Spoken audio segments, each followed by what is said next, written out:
This week on the Gadget Show Web TV, Dionne showing you how to get your music off your iPod and back onto your computer. And John's got a first look at one of the smallest computers we've ever seen, the FitPC. Plus, the latest in gadget tech news.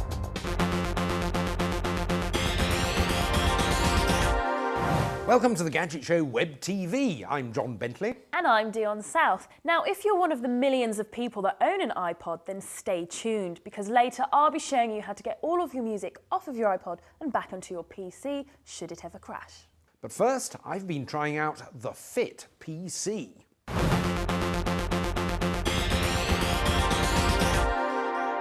With tiny laptops being all the rage these days, it's not surprising people are coming up with tiny desktops as well, and this FitPC Slim is one of the world's smallest. I've been spending a couple of days with it to see whether it's actually any good. Now, you don't get any of the peripherals with it, you have to supply those yourself. So you have to stick your keyboard in there, mouse will go in there, monitor of course. We can use the standard sort of monitor socket there, there's one of those around the back. Good, of course, which may start you thinking, of course, as your peripherals are the same size, what's the point of having a very tiny PC? Well, there are a few advantages. The aluminium case is tough and it dissipates heat, so there's no need for a fan. Another reason there's no need for a fan is that the AMD Geode processor runs quite slowly at only 500 megahertz, which of course begs the question, is it fast enough for this day and age?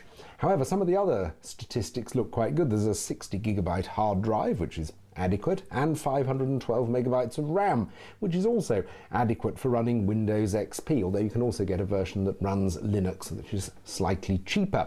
There's a third USB socket round the back, and there's also a headphone socket and a microphone socket. It starts up reasonably quickly and connected rapidly to my home Wi-Fi network through its own software, which is good. And providing you only want to use it for a bit of basic web browsing and the odd bit of word processing, you might actually be quite happy with your FitPC. But there are quite a few problems with it. I mean, the first one seems to be it doesn't support widescreen monitors. And there's a picture of a circle. It's supposed to be round, as you can see, it's all stretched out. Then there's the limitations of that processor and the graphics performance of the FitPC. I mean, once you open a couple of tabs in your web browser, things start grinding to a halt, and if you want to say do anything with a picture, well, I wouldn't bother. Here's a picture. I was trying to rotate it. Even doing a really simple operation with an ordinary snap just takes forever. It's not doing it, it's not rotating it. And watching videos on a website, well, that's really, really difficult. Here we've got something from our own website on YouTube, or it's the same whether you're on our YouTube or BBC iPlayer or anything like that. You sort of get a bit of a video, but it all comes in jerks and fits and starts. It's just really pretty hopeless. And sound from the headphone socket was terrible. There was a continual background hiss. Now, there may be some places where a FitPC would be useful, say in industrial or scientific applications where you need a low-powered PC on all the time, where its low energy consumption and quiet operation could be very useful. But I can't see the use for it round the house. And when you add the fact that it costs £272, it makes it even more useless. I mean, you can get one of those tiny laptops for less than that. It's far more capable and comes with a keyboard and screen built in. And you can get any number of standalone tiny desktop computers for only a little more money that's just far more capable. So, frankly, I can't really see the point in the FitPC. Excited when I first read about the FitPC because it's nice and small, doesn't take up too much space.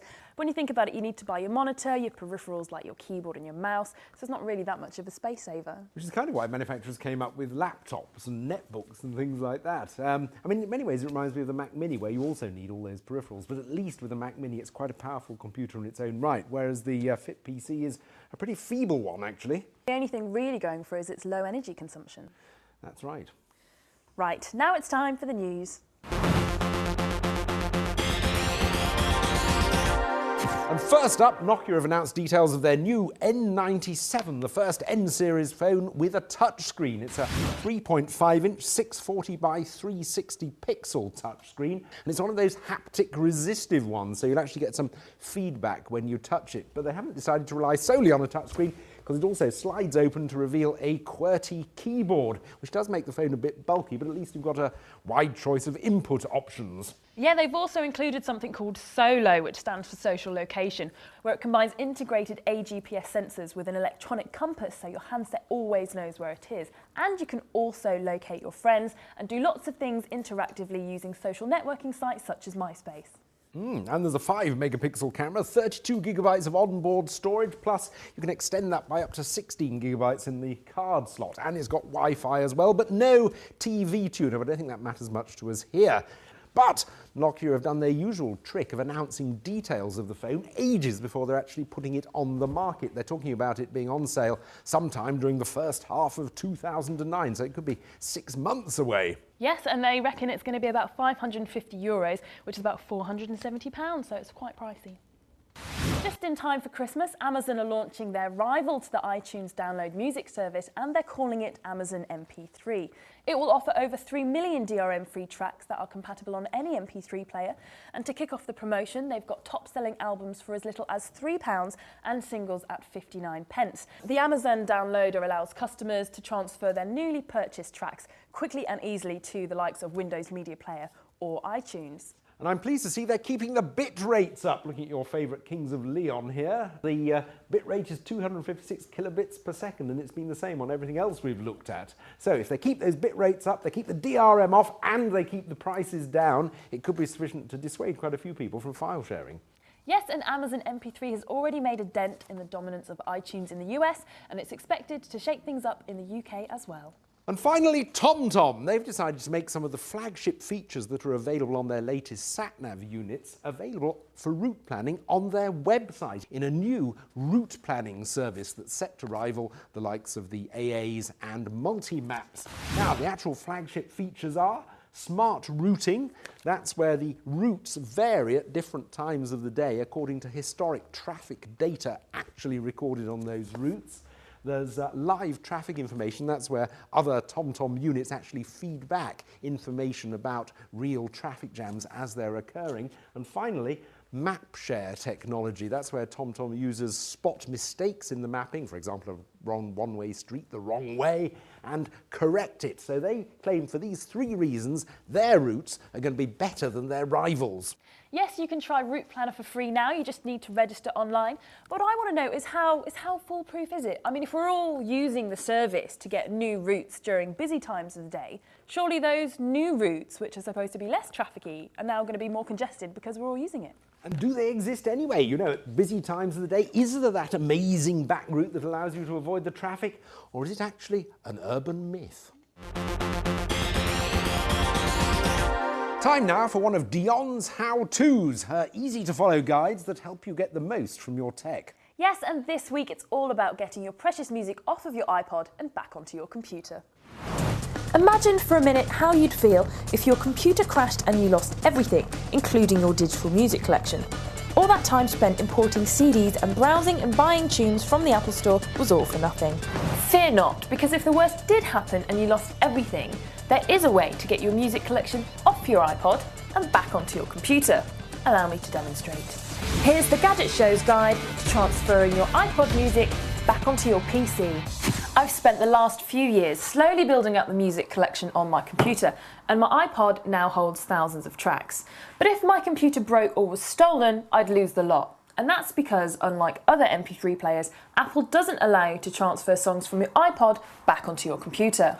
Apple say it's because they don't want you to illegally copy or distribute your music, but there are plenty of legitimate reasons why you would want to move your music from your iPod back to the PC. You may well want to use your iPod with a new computer or use your iPod with more than one computer. So let's say the worst did happen and I lost everything, and I stupidly haven't backed anything up. I don't want to have to sit and re-import my CD collection back onto my computer because it will take literally months. Plus I've got tracks here on my iPod that I've already bought and I don't want to have to pay for them again. So to liberate my music, I'm going to use some third-party software called iPod PC Transfer, which is free to download and use to transfer one track at a time. Or if you want to transfer more, you can upgrade for a one-off payment of $20. The software is so user-friendly. All you have to do is install it and select what type of iPod you're using. It goes as far back as the first generation iPod and even supports the new iPhone. You get a very similar layout to iTunes. All you need to do is select the tracks you want to put back onto your computer. Choose where you want it to be saved on your hard drive and click export. And that's it. So no more panicking when you get that screen of death to say your computer isn't working anymore. You can always seek solace in the fact that your music collection will be okay, and everything else can wait. That's good, because your iPod is in effect then backing up your music. You don't have to back it up elsewhere on an external hard drive or something like that. Yes, and if you've got loads of time on your hands, it's a completely free service, but you have to transfer the tracks individually, so I think it's well worth the money. Right, that's all we've got time for this week, but next week I'll be looking at a TV with a built-in iPod dock. And I'll be showing you how to transfer your media from your PC through your Xbox and onto your television. Bye. Bye.